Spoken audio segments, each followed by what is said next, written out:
अस्सलाम वालेकुम। तो आज आप सैर कीजिए बेशुमार ऐसे नज़ारों की जो आपने शायद देखे हुए आप लोगों को सालों गुजर चुके होंगे, और साथ साथ उन ख़यालात की जिन ख़यालात को जिए हुए भी अब हम लोगों को सालों गुजर चुके हैं। तो बात यह है कि एजुकेशन का ताल्लुक़ ज़िंदगी के हर शोबे से ही जुड़ा हुआ है।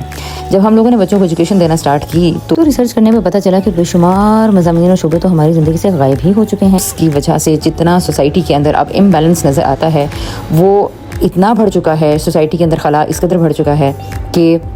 बयान से बाहर है। डॉक्टर्स और इंजीनियर्स की ऐसी रेस लगी कि हमने अपनी सोसाइटी के बाकी बेशुमार शोबे नहीं पता होंगे, जबकि हज़ारों प्रोफेशंस ऐसे हैं जिनकी बाइस ज़िंदगी चल रही है। बहरहाल इन सारी शोबों को, इन सारे मज़ामीन को, एजुकेशन के इस सारे एस्पेक्ट्स को पाने के लिए, एक्सप्लोर करने के लिए हम लोगों ने ये इरादा किया कि अपने बच्चों को किस तरह के एनवायरनमेंट से कैसे मुतारिफ़ करवा सकते हैं। सो हमने किया जी सफ़र, और इस सफ़र के दौरान जहाँ जहाँ क्या पुल, सड़कें, तामीरात, मट्टी के घर, दरियाओं की हिफाजत करने के लिए एनवायरनमेंट के शोबे में क्या क्या काम हो रहा है, कैसे हो रहा है, हमारे परिंदे कहाँ चले गए, परिंदों की सेफ्टी के लिए क्या चीज़ें हो सकती हैं, वर्ल्ड लेवल पे इस वक्त दुनिया को बचाने के लिए क्या क्या कोशिशें हो रही हैं, हमारे बच्चे किस हद तक उनसे बेबहरा हैं, जानवरों की हिफाजत के लिए क्या चीज़ें हो सकती हैं, और हमारी एजुकेशन क्यों अब ऐसी है कि हम किसी जानवर, तो खैर बहुत दूर की बात, अब तो हम इंसानों को भी नहीं बचाना चाहते। इस सफ़र में आप साथ साथ देखते जाइए कि आपको बेशुमार ऐसी जगह, परिंदे, जानवर, परिंदों के अनोखे घर, मिट्टी के डिफरेंट घर, पौधों, फसलों, झाड़ियों की डिफरेंट किस्में नज़र आएंगी, घर डिफरेंट तरह के नज़र आएंगे, फार्म हाउसेस, और इसके अलावा पुरानी जिस तरह से दुकानें हुआ करती थी वो टाइप चीज़। तो बड़ा खूबसूरत जगह थी, बड़ा अच्छा सफ़र था ये। अच्छा, फिर उसके बाद सारे टाइम पे जो हमारी डिस्कशन का मौजू था वो यही था, कोई ख़ास स्ट्रक्चर्ड मौजू नहीं था, बल्कि ये था कि जो बच्चे बीच में सवाल करते जाते हैं, क्या हो रहा है, कैसे हो रहा है, ये इतना परिंदों का झुंड कहाँ से आया, ये यहाँ कहाँ से निकल रहे हैं। यहाँ मिट्टी की छोटी छोटी गारों के अंदर बेशुमार सुराख थे, उन सुराखों के अंदर से कौन कौन से जानवर निकल सकते हैं, मुख्तलिफ जानवरों के घर कैसे होते हैं। हम तो रटवाते रहते हैं ये कैनल है और ये नेस्ट है, लेकिन कभी हमने अपने बच्चे को नेस्ट दिखाया नहीं होगा, और इसी तरह कभी हमने बच्चों को कुत्ते को हाथ नहीं लगाने दिया होगा, या कभी हमने जानवरों से, उनको बकरियों से और दूसरी शहद की मक्खियों से और तितलियों से, इन सब चीज़ों को एक्सप्लोर करने की हमने कभी इजाज़त बच्चों को नहीं दी होगी।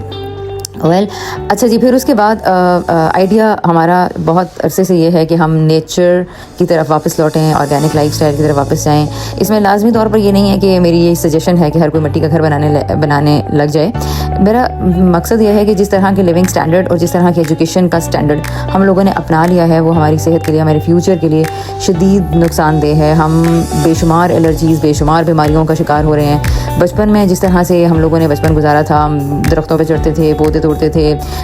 मट्टियों में खेलते थे, कभी छोटे मोटे कीड़े भी काट लेते थे, कभी मट्टे कूटते थे, मट्टियाँ कूटते थे, बूटियों के अंदर से वो कुछ खास चिड़िया के बिस्किट जिसको हम कहा करते थे, और कुछ लोगों के यहाँ मैंने सुना और बड़े मज़े मज़े के उन चीज़ों के नाम होते हैं, वो कभी खा भी लिया करते थे, कैंच मैच के पत्ते खाते थे। और ये बच्चों की आम गेम्स होती थी। गर्मियों की छुट्टियों में वो तरह तरह के एडवेंचर करते थे, और शदीद गर्मियों में भी दरख्तों से वो चीज़ें, बैरीज तोड़ तोड़ के खाते थे, और मुख्तलिफ चीज़ें चलती रहती थी। हाँ, ऊँच नीच भी होती थी, हड्डियाँ भी टूटती थी, वो अब भी टूटती हैं। इसका इतनी कमज़ोरी सेहतों की तो ऐसी है कि उसके पास अब भी ऐसे हालात होते हैं। हाँ, कभी से मुझे याद है एक दफ़ा कुछ सिंगोलियम का पत्ता खाने से किसी बच्चे को कुछ मुंह में काफ़ी ज़्यादा जलन वलन हो गई थी, लेकिन हो जाता था सब मैनेज। लेकिन अब जिस तरह से, जिस प्रोटेक्टेड एनवायरनमेंट में हम बच्चों को रख रहे हैं, वो इस कदर मसनूई है कि हमने रियल लाइफ एक्सपोजर, अच्छा रियल लाइफ एक्सपोजर मैं हर दफ़ा कहती हूँ, लेकिन मुझे लगता है कि शायद इसे इतनी बात वाज़ेह नहीं होती कि इसका क्या मतलब है। देखिए, जब आप नेचर के घर के एनवायरनमेंट के अंदर बच्चे को खेल करने देते हैं, उसको किचन में आने जाने देते हैं, उसको खेतों में आने जाने देते हैं, उसको अपने रिश्तेदारों में बैठने उठने देते हैं, बाग में लेकर जाते हैं। एक छोटा बच्चा अगर 7 से 8 साल तक माँ बाप के साथ ज़िंदगी जीता रहे, और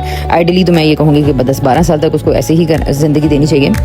तो वो जिस जगह पे माँ बाप जिन जगहों से उसकी ज़िंदगी चल रही है, उन सब जगहों पे नेचुरली वो उन एक्सपोजर से, रियल लाइफ स्ट्रक्चर्स से और नेटवर्किंग से वो आगाह होना शुरू हो जाता है। अच्छा, अब ये सब कुछ आपने उसकी ज़िंदगी से छीन लिया है, करेंसी छीन ली, वैल्यू ऑफ मनी के बारे में उसको नहीं पता, फूड के बारे में उसको नहीं पता, फसलें कहाँ से आ रही हैं, दूध कहाँ से आ रहा है, फ्रिज कहाँ, हमारे यहाँ तो फ्रिज से आ रहा है, खैर सब कुछ तो हमें बच्चे यानी कि जवाब देते हैं। मेडिसिन कहाँ से आ रही हैं, कैसे बनती हैं, क्रॉप्स कैसे बन रही हैं, मौसम क्यों ख़राब हो रहा है, मौसम के हमारे ऊपर क्या असरात हो रहे हैं, ये सब कुछ आपने उस 2.5 साल के बच्चे को जब स्कूल भेजा तो पूरी ज़िंदगी गोया आपने उसे छीन ली। उसके दिमाग में वो खला छोड़ा है आपने जो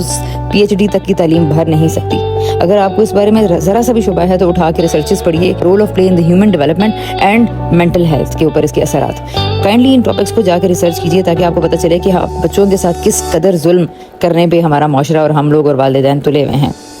वो इन्वायरमेंट मैं बनाना चाहती थी जो मेरी जहन में है कि मेरी सोच में है। हम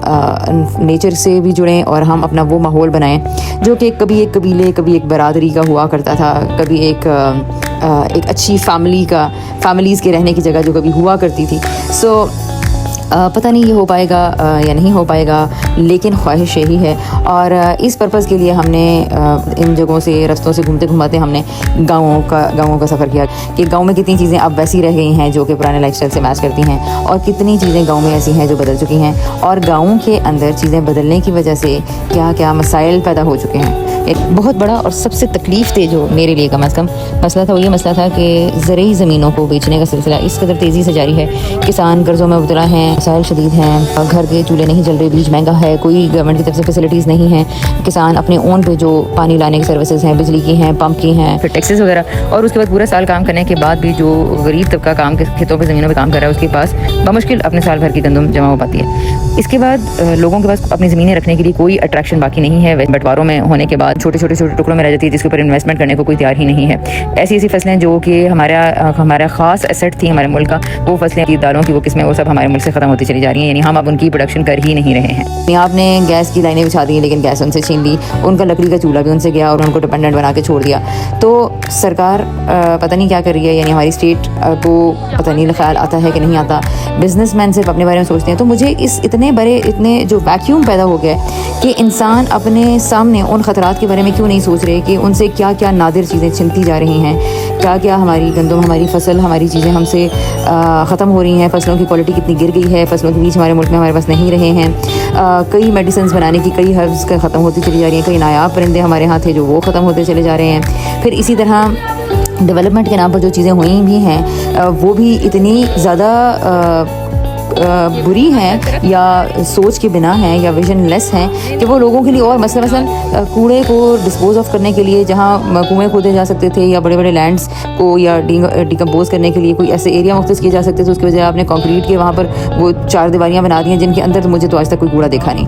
बहरहाल तो ये गाँव के अंदर होने वाले मसाइल थे। फिर पानी वहाँ पर जिस तरह से हैंड पम्प्स ख़त्म हो गए और पानी भी मोटरों की उस पर आ गया, तो अब लोग अपने ही घरों में अपनी ही ज़मीन के नीचे पानी रखते हुए भी पानी से महरूम हैं। और अब बिजली आएगी, और बिजली तो आपको पता है कि बिजली के क्या हालात हैं। रिमोट एरियाज़ में बिजली जाने की मिकदार इससे कई गुना ज़्यादा है। फिर जितना हमारे बच्चों का जानवरों से और नेचुरल लाइफ से इंटरेक्शन हुआ करता था, और बच्चे नेचुरली बहुत सारी बायो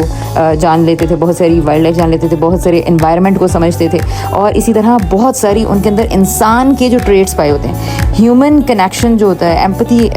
की टाइप की जो चीज़ें होती हैं जो जानवरों और इंसानों की बड़ी वो मिकदार के बीच में या बड़े तादाद के बीच में रहने से आती हैं, वो सब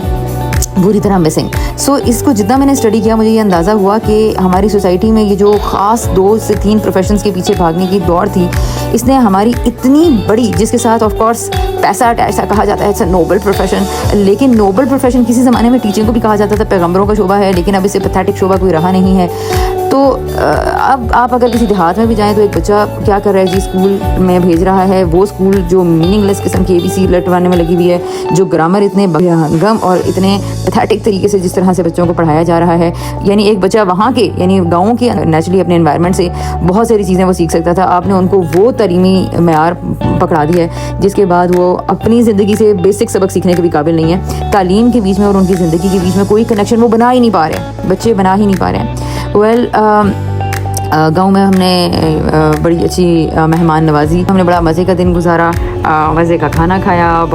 तंदूर की रोटियां थीं, घर का सालन था, और खाना एक बार नहीं 2 बार खाया था। और वहाँ का लाइफस्टाइल बिलाशुबा अपनी तरफ खींचने वाला है। लोगों को शायद इस तरह से लगे कि ये बड़ी ड्रामाई बात है। ये लोग कहते हैं जी 2 दिन के लिए तो बड़ा अच्छा लगता है, तुम लोग वहाँ रह के देखो, तुम लोग को मुश्किलें पता चले। इवन गाँव वाले भी यही कहते थे कि जी आप लोगों को 1 दिन के लिए तो अच्छा लगता है, लेकिन यहाँ रहें तो आप लोगों को यहाँ की मुश्किलात का अंदाज़ा हो। और ये बात शायद काफ़ी हद तक ठीक भी हो, लेकिन मेरा ख्याल है कि अगर किसी इंसान के दिमाग में विजन हो कि एजुकेशन के बारे में, और उसको ज़िंदगी और सेहत और दूर की मसाइल के बारे में इदराक होने लगे, तो शायद वो अपने विजन के बायस किसी मुश्किल को मुश्किल कंसिडर ना करें। आप